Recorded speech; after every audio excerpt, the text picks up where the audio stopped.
Assalamualaikum warahmatullahi wabarakatuh. Alhamdulillahi rabbil alamin wa afdhalus salati wa atammut taslimi ala sayyidina Muhammadin wa ala alihi wa sahbihi ajma'in. Allahumma akhrijna min zulumatil wahmi wa akrimna binuril fahmi waftah alaina bima'rifatil ilmi wa sahil akhlaquna bil hilmi waj'alna mimman yastami'una al-qawla fayattabi'una ahsanahu wa ba'd. Marilah sedikit kita menyimak hadis Rasulullah sallallahu alaihi wasallam. Mungkin sudah pernah dibahas sama Ustaz Ikhwan atau mungkin belum, tapi tidak apa-apa ya, kita ulang-ulang. Sebuah hadis mengenai fadlu zikrillah, fadilah daripada zikir kepada Allah Subhanahu wa taala. Bismillahirrahmanirrahim. An Abi Hurairah radhiyallahu anhu anna Rasulullah sallallahu alaihi wasallam qala man qala la ilaha illallah wahdahu la syarika lah lahul mulku wa lahul hamd wa huwa ala kulli syai'in qadir fi yaumin mi'ata marrah kanat lahu adlu asyri riqab wa kutibat lahu mi'atu hasanah wa muhiyat anhu mi'atu sayyi'ah wa kanat lahu harzan minasyaitan yaumahu dhalika hatta yamshi wa lam ya'ti ahadun bi afdal mimma ja'a bihi illa ahadun amila aktsara min dhalika. Rawahul Bukhari wa Muslim. Dari Abu Hurairah radhiyallahu anhu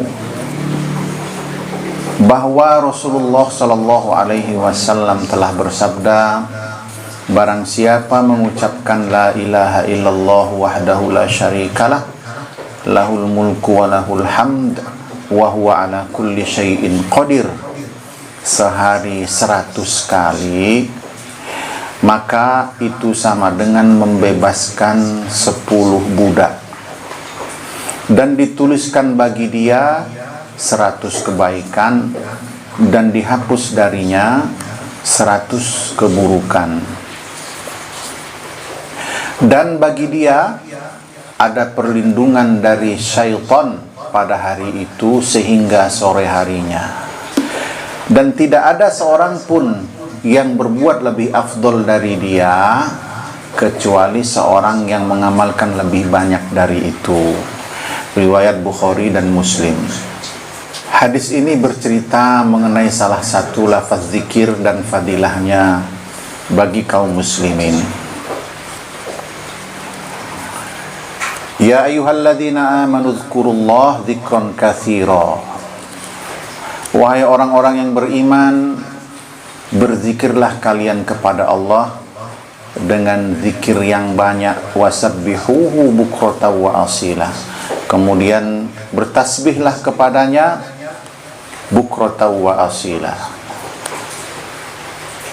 Kemudian juga kita sering mendengar wala dzikrullahi akbar wallahu ya'lamu ma tasnaun, dan sungguh zikir kepada Allah itu akbar dan Allah mengetahui apa yang kalian perbuat.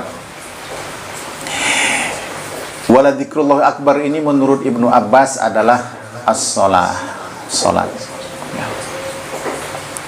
Maka dari hadis tadi, dari ayat tadi, kita mengetahui bahwa az-zikru min afdholil ibadah. Zikir itu adalah salah satu ibadah yang paling afdol, zikir kepada Allah. Oleh karena itu, disyariatkan bagi kita kaum muslimin untuk berzikir kepada Allah. Ketika terjadi musibah, kita disuruh mengucapkan zikir inna lillahi wa inna ilaihi raji'un. Perhatikanlah kalau seorang ditimpa musibah lalu dia mengucapkan kalimat tadi inna lillahi wa inna ilaihi raji'un, Kalau kita pahami, maka ahlul musibah, orang yang mendapat musibah, kalau dia memahami makna daripada zikir tadi itu, hasalat tuma'ninah fi qulubihim, akan timbul tuma'ninah di dalam hati mereka, itmi'nan, tenang hati mereka, karena istirja, mengembalikan segala sesuatu kepada Allah Subhanahu wa ta'ala. Ketika hujan misalnya, kita disuruh berzikir Allahumma sayyiban nafi'an. Zikir itu menimbulkan tumakninah, karena ada orang yang bisa jadi karena hujan dia jengkel dalam hatinya. Jemurannya tidak kering, mau pergi kemana gagal, rencana pertemuan gagal, yang berdagang tidak jadi. Tapi dengan zikir hatinya menjadi tenang, hilang marahnya. Kalau tadi ketika musibah tadi hilang sedihnya, ketika marah karena zikir hilang marahnya. Termasuk zikir tadi. Nah, kemudian juga diajarkan sebelum tidur kita baca juga zikir tadi dalam hadis lain. La ilaha illallah wahdahu la syarikalah, lahul mulku wa lahul hamd wa huwa ala kulli syai'in qadir. Hanya ada tambahan yuhyi wa yumitu wa huwa ala kulli syai'in qadir. La ilaha illallah wahdahu la syarikalah, lahul mulku wa lahul hamdu yuhyi wa yumitu wa huwa ala kulli syai'in qadir. Itu sebelum tidur kita membacanya. Dalam hadis tadi juga disebutkan bahwa membaca zikir la ilaha illallah dan seterusnya tadi sama dengan membebaskan 100 budak. Membebaskan budak, bayangkan. Membebaskan budak dalam Islam adalah sebuah perbuatan yang kadang-kadang dijadikan kifarat buat orang yang melakukan kesalahan. Bayangkan betapa besarnya pahala membebaskan budak itu. Lalu dikatakan akan dituliskan bagi dia mi'atu hasanah, 100 kebaikan. Apa manfaatnya? Disebutkan bahwa dengan kebaikan itulah kita membangun surga kita kelak di yaumil akhir. Maka barang siapa yang man indahu laisal hasanah laisalahul jannah, bagi orang yang tidak punya kebaikan maka enggak akan dapat surga. Dengan zikir tadi kita dituliskan 100 kebaikan. Kita di dunia ini hidup adalah ladang buat kita petik di akhirat. Kita membangun surga kita sendiri. Arti kata mempersiapkannya dengan amal perbuatan yang baik-baik di dunia ini, yang baik-baik menurut syariat. Innal hasana ma hasanahu syar'u wa innal qabiha ma qabbahahu syar'u. Lalu dikatakan dia akan dijaga dari setan hatta yamsi, sampai masa yamsi, sampai sore. Ini dalil bahwasannya zikir ini dibaca pada pagi 100 kali, kemudian sore 100 kali. Kita baca pagi 100 kali, dijaga kita sampai sore dari setan. Kita baca sore, dijaga kita sampai pagi lagi. 100 kali, 100 kali. 1 kali putaran tasbih ya. Kata para ulama, insya Allah la yadurruka sihr. Insya Allah kalau kalian amalkan itu, kalian tidak akan terkena sihir, karena dijaga. Sihir itu perantaraannya adalah jin, setan. Kalau dijaga dari itu, kita tidak akan terkena sihir, terkena santet dan sebagainya. Begitu pula kalau orang sedang marah, maka dianjurkan kepada dia buat berzikir. Ayyasta'iz billah, mengucapkan a'udzubillahi minasyaitonir rajim. Insya Allah akan reda itu kemarahannya. Karena mengapa? Ala bidzikrillah tatmainnul qulub. Ketahuilah dengan zikir itu hati menjadi tenang. Hati itu gundah karena sedih, gundah karena marah, gundah karena berbagai macam hal. Dengan zikir semuanya menjadi tenang. Seperti kita sebutkan tadi, orang yang kena musibah dia mengucapkan inna lillahi wa inna ilaihi raji'un.